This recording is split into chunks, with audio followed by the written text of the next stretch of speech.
an ultimate test for the athlete. Running, bicycle riding, and then running even longer, all of that in succession.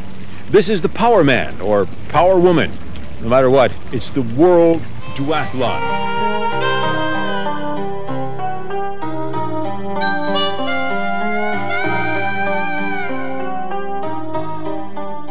The duathlon, a combination of running and cycling. It all sounds easy, but look at the sequence of events and the distances involved, and you begin to wonder how a human being can endure such strain. The Powerman in Zofingen, worldwide the toughest duathlon test. It's made up of more than 4.5 miles of running, then almost 100 miles of cycling, followed by just under 19 more miles of running. I consider it a real challenge, an extreme challenge, but it's like anything that's extreme. If you can accomplish it, if you can go in there, have a great race, even if you don't win, you've really enriched yourself in your life. You know, if you sit in a rocking chair your whole life, what are you going to do when you die? Hey, I sat in that chair for my entire life. 1,200 athletes have gathered in Zofingen, 30 miles west of Zurich. So now we're ready for the 5th edition of the Powerman, the World Duathlon, here in Zofingen, Switzerland. Now, you have to start early for these events, and the women in particular. This year, they start 30 minutes before the men do. And that's for good reason, because in the last event involving men and women, the women were just over 30 minutes behind the men. Now, to build the suspense, the men and women duel it out against each other.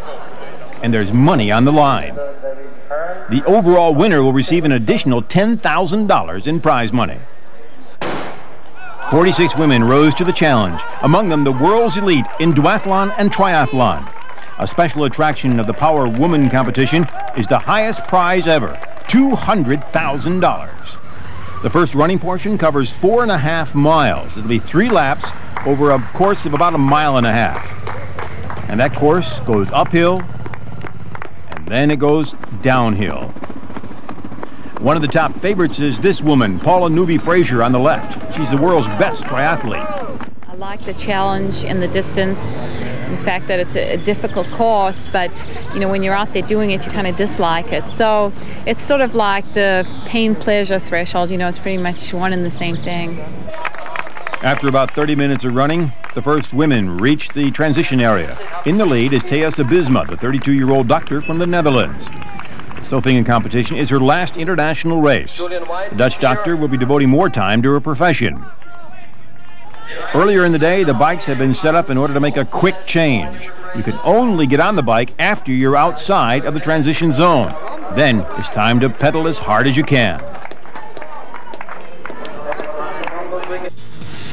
While that's going on, the men are busy with their final preparations.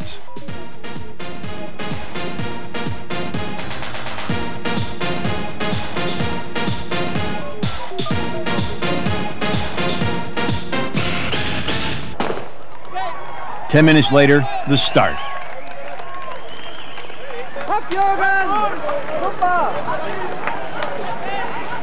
Duathletes and triathletes train up to 8 hours a day to strengthen their endurance, which improves with age.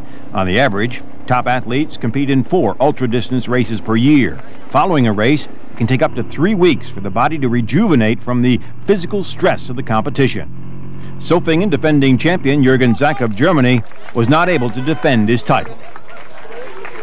I had a cramp during the first run and it didn't go away. I had the same problem 2 weeks ago at a competition.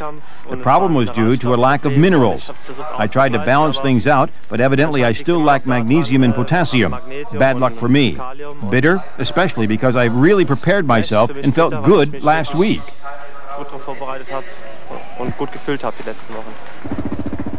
Other favorites also had their share of problems, including American Ken Claw, who was forced out of the event.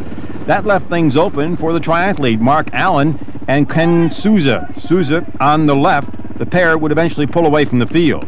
The first man to reach the transition area, Australian Greg Welch, who finished second in the Ironman in 1991. But the first to leave the transition zone and climb onto the bike, the 4th fastest runner, Mark Allen. While the leaders battled for the $30,000 top prize, others were left to fight tears and disappointment.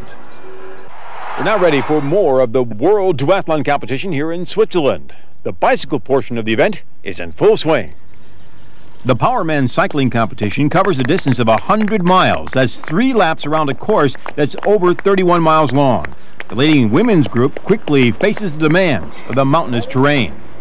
And despite that, one rider is able to break away after a few miles. American Donna Peters begins the long and strenuous ride alone. The men remain bunched together as they attack the hills of Zofingen. American Mark Allen is also among this lead group.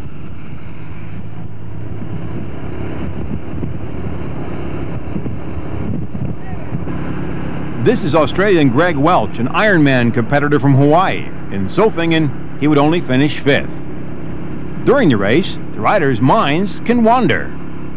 You go through a series of different things. Sometimes you think of the good times. Sometimes you're thinking, God, what am I doing out here? You know. But most of the time, you have to think that it's going to be good and the finish line.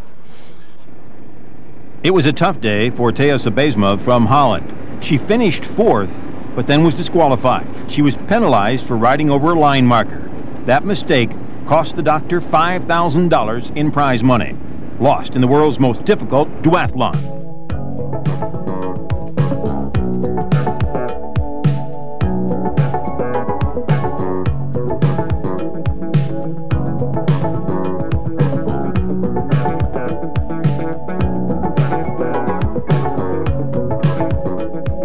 In the meantime, Mark Allen has broken away from the field. His pace is even and calm. Halfway into the distance, he shows no signs of tiring. Donna Peters is also still going strong. During these events, the riders take on food and drink in order to keep up their stamina. Food rich in carbohydrates and drinks full of minerals help the athletes keep going over this 7-hour trial. Donna Peters is one of those who pays attention to every single detail. I've done plenty of training as I had last year, and I just have brought my husband to make sure my mechanics are in order, and I have a bicycle protector to protect from the elements, my bicycle in the evening, and hopefully everything will be in order. Donna Peters on the right and Mark Allen on the left lead the bicycle portion of the event. We're going to take a break from all the competition, which means you can kind of sit back and relax and enjoy some of the beautiful scenery of Zofingen and the surrounding area.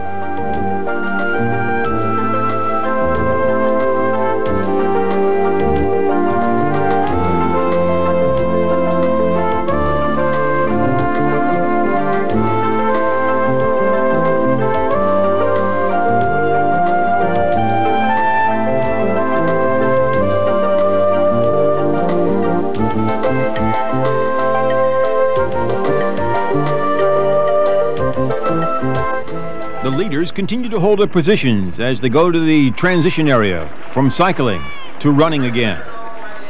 Out in front, Donna Peters. After an agonizing 100-mile bike ride, the legs feel like lead.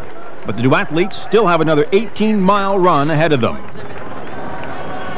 Mark Allen reaches the transition area only 8 minutes behind the leading Peters. He's now ready to make the challenge for the lead. The 18-mile course ahead is actually broken up into 2 segments of 9 miles each. First, they have to run up 9 miles, they turn around and run down 9 miles. Difficult climbs become equally difficult descents. But Allen isn't the only challenger. On the left, Maddie Torman and Liz Downing on the right are also ready to close in on the leader. And then finally, some 12.5 miles from the finish, it happens. Mark Allen is moving in on Donna Peters. Peters continues to slow. Allen seems to gain strength. Mark Allen takes over the lead. I heard somewhere that I had a 8-minute lead or 9-minute lead going into the run.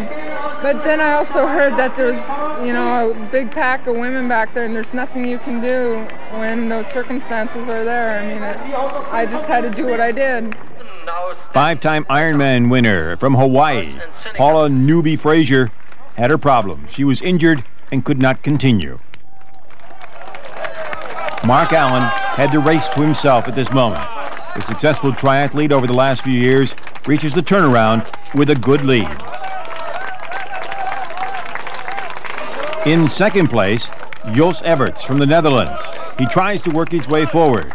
He's considered to be an exceptionally strong runner. He's able to make up some time on Mark Allen during the last 9 miles. Part of this downhill is on asphalt. It pushes the muscles and joints to the limit.